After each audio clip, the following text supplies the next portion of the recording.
Assim nós concluímos o conceito de jurisdição à luz da doutrina clássica. Nós já vimos o conceito, que é a pacificação de conflitos com justiça, já vimos as características, a função. Chegou agora, portanto, o momento de falarmos de jurisdição à luz da doutrina contemporânea, pois o Estado alterou, mudou. Nós tivemos um incremento legislativo muito grande, o neoconstitucionalismo hoje é fato, logo o conceito de jurisdição tem que acompanhar, ele precisa mudar e ele mudou.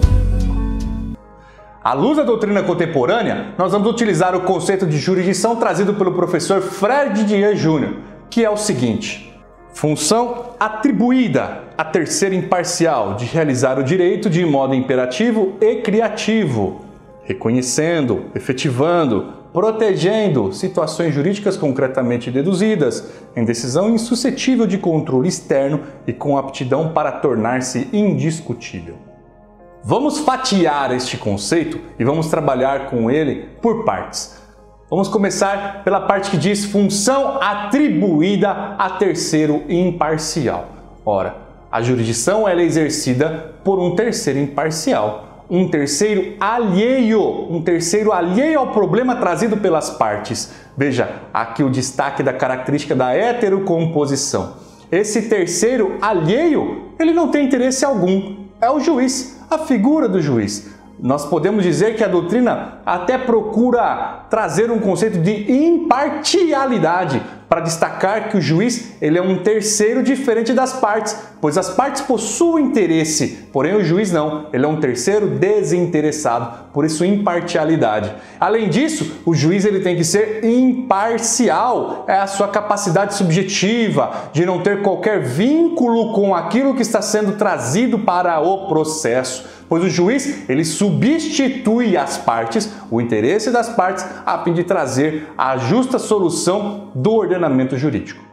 E este terceiro imparcial, ele irá realizar o direito de modo imperativo, destacando aqui que contra a decisão judicial, ninguém pode. Eu até costumo dizer, que decisão judicial se cumpre ou se recorre, mas não precisa se discutir porque não tem qualquer serventia à discussão. É inevitável, aqui da jurisdição ninguém escapa, é dela a última palavra, ela realiza de modo imperativo, ela controla a atividade legislativa, ela controla a atividade administrativa, porém, por ninguém é controlada. Somente a jurisdição pode controlar a jurisdição através de recursos que se chegam a tribunais superiores, a fim de controlar a decisão judicial. Portanto, percebam que a atividade jurisdicional, ela tem esta característica de ser inevitável, incontrolável.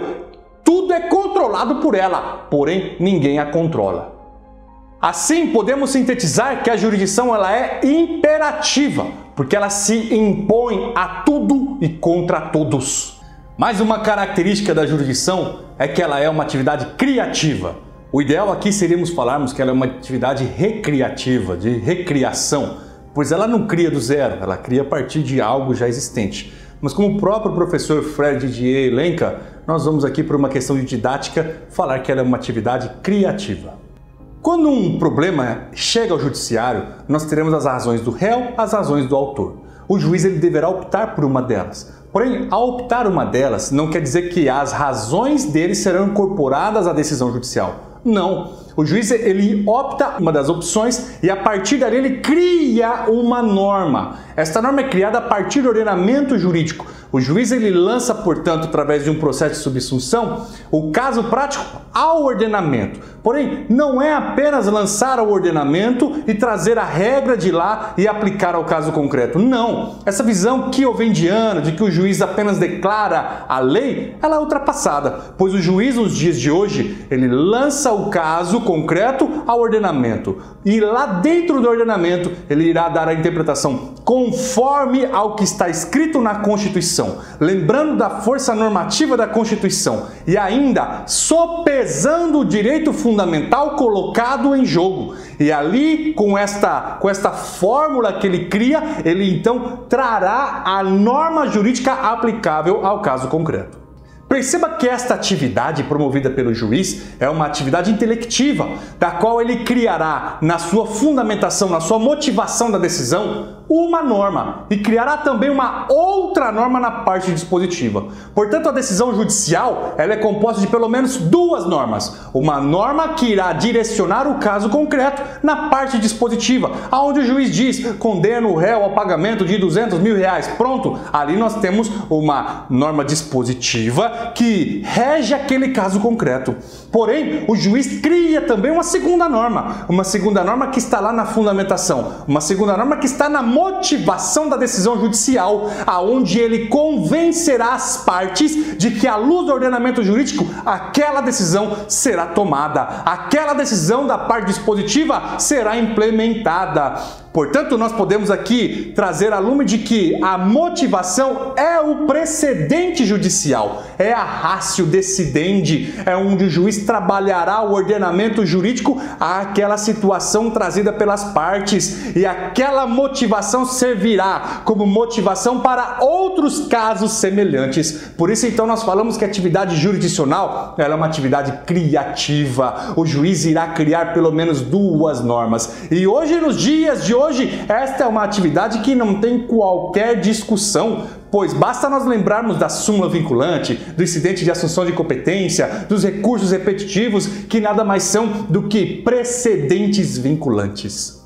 E para que nós possamos melhor compreender isto, nós devemos lembrar do que diz o professor Humberto Ávila, devemos distanciar daquela imagem que nós temos de que o judiciário é um legislador negativo, que o judiciário não pode implementar absolutamente nada. Não, essa visão está superada, principalmente quando nós vemos no artigo 140 do Código de Processo Civil, que impõe ao juiz o dever de trazer uma solução ao caso concreto, não podendo invocar a dúvida, a obscuridade, a lacuna da lei. Aqui é a efetivação do princípio do non licet. O juiz ele tem que decidir o caso concreto a ele levado, não podendo alegar qualquer obscuridade, qualquer lacuna. Veja, quando o legislador assim diz, o legislador abre a porta para o juiz, abre a porta para o judiciário, a fim de que ele, à luz da Constituição Federal, sopesando os direitos fundamentais, possa disciplinar aquele caso concreto, outrora não disciplinado pelo próprio legislativo.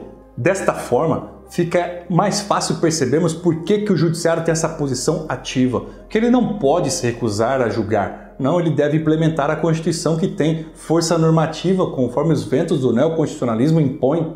Basta nós pensarmos no direito de greve de todo empregado. Ora, o legislador nunca tratou desse direito, chegou até o judiciário tem que dar uma palavra. Ainda, as uniões homoafetivas também chegou até o judiciário, o legislador nunca tratou disso, muito menos o Poder Executivo. O legislador nunca se interessou para dirimir situações e outros casos concretos como este. Ora, chegando ao judiciário, o judiciário dará a palavra, porque o judiciário criará a norma, então, à luz da Constituição, que direcionará todos os casos concretos assim similares.